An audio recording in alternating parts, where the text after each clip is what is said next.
क्या कहा तुमने, फिर से कहना। सिम्मी जो अभी तक शांति से सब बातें कर रही थी, अब थोड़ा गुस्से से बोली, क्या कहा से क्या मतलब है तुम्हारा अलेक्स? आई सेड मुझे शादी करनी है और तुम कोर्ट मैरिज कर लो, उसके बाद जब चाहें जैसे चाहे शादी कर लेना। सिम्मी की बात पे अलेक्स ने उसको पकड़ा और उसको खुद के करीब खींचते हुए बोला, Simmi, I really love you, और ये सब बातें करके मेरी नजरों में मत गिरो प्लीज। सिम्मी, जो कि कब से अपने आंसू रोके बैठी थी, अब गुस्से से बोली, मैं जानती हूँ एलेक्स, बहुत अच्छे से जानती हूँ। जैसे तुमने मुझे पहले छोड़ दिया था वैसे तुम अब करना चाहते हो ना। तो मैं तुम्हें बता दूं, तुम अपने इरादों में कामयाब नहीं होगे, मैं होने ही नहीं दूंगी। अलेक्स ने गुस्से से अपने हाथ को देखा और एक कांच अपने हाथ में मार दिया। उसके बाद उसको सिम्मी की मांग में भरते हुए बोला, इसको ही कहते हैं ना शादी। ये लो हो गई, अब बताऊं और क्या फॉर्मेलिटी करनी है तुम्हें छूने के लिए। सिम्मी जो अभी तक अपनी मांग पे हाथ लगा लगा के देख रही थी, अचानक गुस्से से बोली, अलेक्स, तुम गलत समझ रहे हो, मेरा वो मतलब नहीं था। बस मैं तुम्हें, प्लीज मेरी बात समझने की कोशिश करो। अलेक्स गुस्से से सिम्मी को घूरते हुए बोला, जस्ट शट अप सिम्मी, और प्लीज कुछ देर के लिए मुझे अकेला छोड़ दो, वरना मैं क्या करूंगा मुझे भी नहीं पता। अलेक्स ये कहता हुआ गायब हो गया था और सिम्मी बार बार अपनी मांग को छू के देख रही थी। वहीं दूसरी तरफ रूही गाड़ी में बैठे बैठे थक गई थी, लेकिन डेमन उसको पूरा शिमला घुमा रहा था। रूही अपने सर पे हाथ रखते हुए बोली, एक काम करो और कुछ भी दिखा दो, क्योंकि तुम तब से मुझे लेके आवारा की तरह सड़कों पे घूम रहे हो। तुम्हें किसी से कोई मतलब नहीं। वैसे तो तुम 1 मिनट भी घर से बाहर रहना पसंद नहीं करते, और अब तुम्हें मेरी इतनी फिक्र हो गई, तुम मुझे शिमला की सड़कों पे लिए घूम रहे हो। रूही की बात सुन के डेमन हंसते हुए बोले, वैसे तुम बोलती बहुत है और मुझे ज्यादा बोलने वाले लोग बिल्कुल पसंद नहीं। और तुम देखो ना, हमारी शादी कितनी यूनिक है। तुम्हारा हस्बैंड पहले दिन ही तुम्हें पूरे शिमला को दिखा रहा है। रूही चिढ़ते हुए बोली, मुझे नहीं देखना और न ही मुझे घूमना है, मुझे सिर्फ घर जाना है। रूही की बात सुनकर डेमन गहरी आंखों से रूही को देखते हुए बोला, क्या हुआ तुम्हें अपने हस्बैंड के साथ रोमांस करने की इतनी जल्दी है? रूही गुस्से से बोली, अब मैं कुछ बोलूंगी ही नहीं, क्योंकि जब भी मैं कुछ बोलूं तुम्हें हर बात का उल्टा मतलब निकालना है। इससे तो मेरा चुप रहना बेहतर है। रूही शांति से बैठ गई थी और वही डेमन उसको देख के मुस्कुरा रहा था। वही दूसरी तरफ कॉलेज में निया किसी से हंसते हुए बात कर रही थी। टाइगर जो अभी अभी कॉलेज आया था, जब उसकी नजर निया पे पड़ी तो उसकी आंखें छोटी हो गईं। टाइगर गुस्से से निया के पास जाके बोला, तुम यहाँ क्या कर रही हो? निया जो अपने दोस्त से बातें करने में बिजी थी, अचानक टाइगर के आने से हैरान हो गई। फिर खुद को नॉर्मल करते हुए बोली, तुम कभी इंसानों की तरह नहीं आ सकते? निया की बात सुनके टाइगर उसको घूरते हुए बोला, तुम यहाँ क्लास अटेंड करने आती हो या बातें बनाने? टाइगर निया के पीछे खड़े लड़के को घूरता हुआ बोला, जो उसको ही देख रहा था। टाइगर की बात से निया जलते हुए बोली, मेरे बाप बनने की कोशिश मत करो और मेरी मर्जी, जिससे चाहे बात करूं, तुम्हें क्या तकलीफ है? निया का गुस्सा देख के टाइगर ने उसका हाथ पकड़ा और उसको खींच के क्लास की तरफ ले जाने लगा। लेकिन तभी उसका दोस्त जो कि पीछे खड़ा था, आगे आते हुए बोला, ये क्या तरीका है? तुम्हें तमीज नहीं है किसी लड़की से बात करने की? और निया मेरी दोस्त है, तुम कौन होते हो हमारे बीच आने वाले?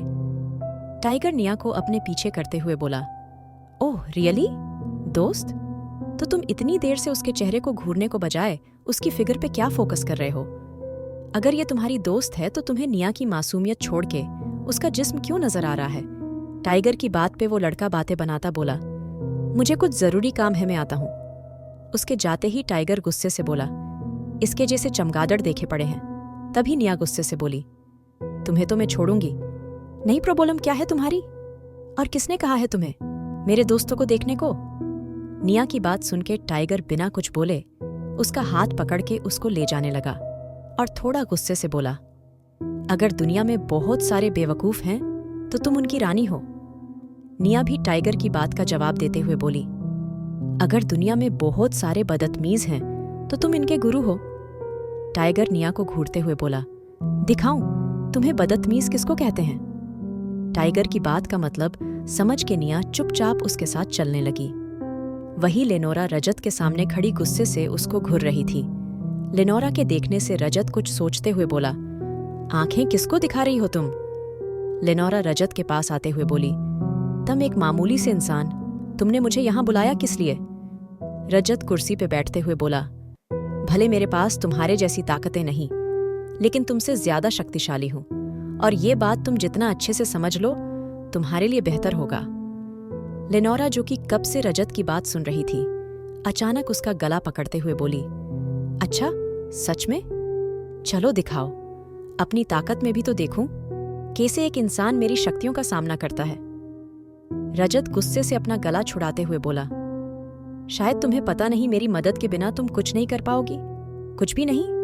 महारानी बनना है ना तुम्हें, और डेमन से शादी करनी है, लेकिन बिना मेरी मदद के तुम्हारे सपने पूरे नहीं होंगे। लेनोरा रजत अपना जाला फेंकते हुए बोली, क्या मदद करेगा तू मेरी? मुझे किसी की मदद की कोई जरूरत नहीं, और मैं अपनी मदद खुद कर सकती हूँ, इसलिए तू अपनी जान की फिक्र कर। और मैं यहाँ इसलिए नहीं आई थी ताकि तूने बुलाया था, मैं तो इसलिए आई थी ताकि उसकी शक्ल देख सकूं, किसकी इतनी हिम्मत हुई जिसने मुझे न्योता दिया है। तभी लेनोरा की बात पे पीछे से एक आवाज आई, क्या चल रहा है यहाँ? आखिर कौन है ये नया दुश्मन, और क्या करना चाहती है लेनोरा? लेनोरा पीछे पलटी तो एक बेहद स्टाइलिश औरत लेनोरा को ही घूर रही थी। उस औरत ने लेनोरा को उठाया और अगले ही पल एक जोरदार थप्पड़ लेनोरा के मुंह पे दे मारा। लेनोरा बिल्कुल हैरान रह गई, उसको जरा सी भी उम्मीद नहीं थी ये औरत उस पे हाथ उठाएगी। लेनोरा की आंखें बुरी तरह जल रही थीं, उसका मन कर रहा था उस औरत का गला दबा दे। अभी लेनोरा कुछ करती, तभी वो औरत गुस्से से उसकी तरफ आते हुए बोली, क्या कह रही थी तुम? मेरे बेटे की औकात देखना चाहती हो ना? एक काम करो, पहले मेरी औकात देखो, उसके बाद बात करना। इतना कह के उस औरत ने आंखें बंद करी और उसके आसपास काले पड़ निकल आए। ये देख के लेनोरा झुक गई और झुकते हुए बोली, मुझे माफ कर दीजिए काली रानी, मुझे नहीं पता था। ये आप हो? रजत गुस्से से अपनी मां की तरफ आते हुए बोला, मॉम, ये क्या कर रही हैं आप? आप जानती हैं ना ये गलत है, मैंने कितनी बार कहा है, मेरे ऑफिस के अपने असली रूप में मत आया करो। लेनोरा कुछ समझ ही नहीं पा रही थी, आखिर ये सब हुआ कैसे? ये काली शक्ति यहाँ शिमला में क्या कर रही थी? उसको कुछ भी समझ नहीं आ रहा था। तभी उस औरत की आवाज फिर से गूंजी, अब तुम हमारा साथ दोगी या तुम्हें यहीं खत्म कर दूं? लेनोरा जल्दी से रजत के आगे झुकते हुए बोली, मुझे माफ कर दो, मुझे नहीं पता था तुम काली रानी के बेटे हो, अगर मुझे पता होता तो मैं कब का तुम्हारा काम कर देती।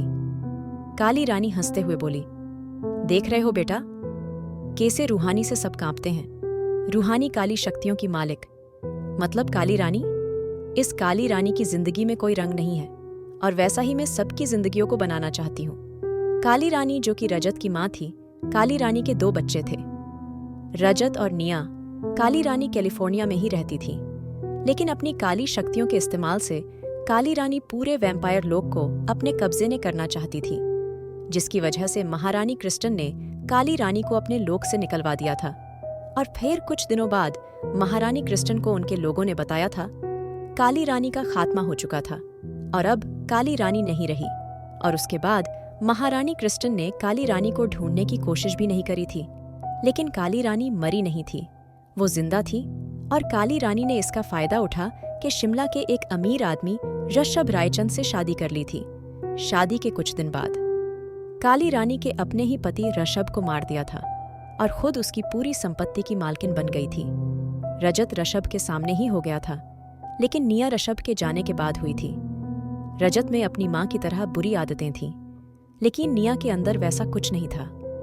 ऋषभ ने जाते जाते एक बात बोली थी, और वो थी, मेरे बच्चों में तुम्हारी काली शक्तियां कभी नहीं आएंगी और मेरे दोनों बच्चे आम इंसान वाली जिंदगी जिएंगे। और ऋषभ की बात सच भी हुई थी, लेकिन रूहानी काली रानी रजत में बुरी आदतें डालने में कामयाब हुई थी। वही निया बहुत प्यारी और मासूम सी थी। सब सोचते हुए काली रानी रजत की आवाज से होश में आई और गुस्से से बोली, मुझे शर्म आती है, ये कहते हुए भी तुम मेरे बेटे हो। अब तक वो लड़की रूही यहाँ क्यों नहीं आई? इस मकड़ी को बोलो कैसे भी करके उस रूही को यहाँ लेके आए, वरना मुझसे बुरा कोई नहीं होगा। रूहानी ये कहते हुए गायब हो गई थी। रूहानी की असलियत सिर्फ रजत को पता थी, निया इस बारे में नहीं जानती थी। वहीं दूसरी तरफ डेमन और रूही घर आ गए थे। रात हो चुकी थी और ठंडी ठंडी हवा चल रही थी।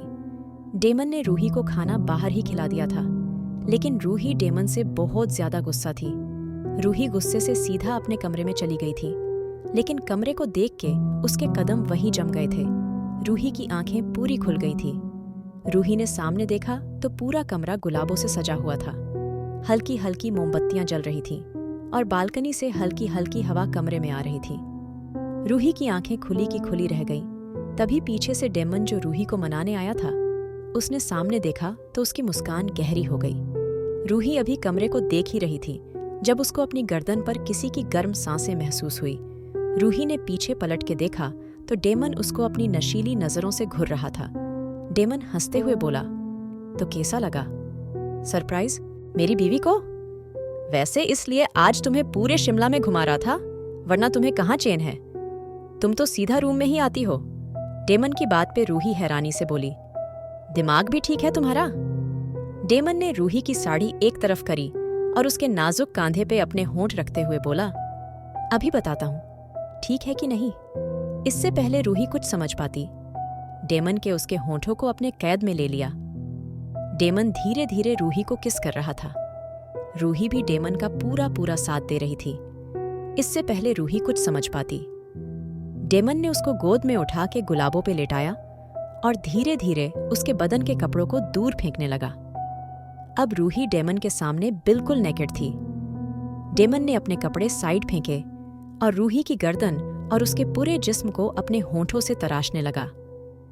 थोड़ी ही देर में पूरे कमरे में रूही की सांसें गूंज रही थीं और डेमन उसको पूरी शिद्दत से रूही को प्यार कर रहा था और रूही उसके प्यार में डूबती जा रही थी। वहीं निया धीरे धीरे टाइगर का हाथ पकड़े चल रही थी। जब टाइगर कुछ सोचते हुए बोला, तुम्हें कोई परेशान नहीं करता ना?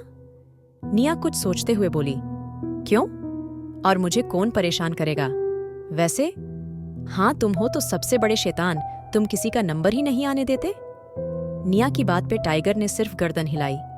अब निया हाथ झटकते हुए बोली, तुम्हारी प्रॉब्लम क्या है? और तुम ये पहेलियां में बातें क्यों करते हो? टाइगर ने निया की आंखों में देखा और उसको अपने पास खींच के कस के गले लगा लिया। निया एकदम हैरान रह गई। उसको बिल्कुल भी उम्मीद नहीं थी टाइगर ऐसा कुछ करेगा। आखिर क्यों किया टाइगर ने ऐसा? जानने के लिए सुनिए blood lust, seduction of the night.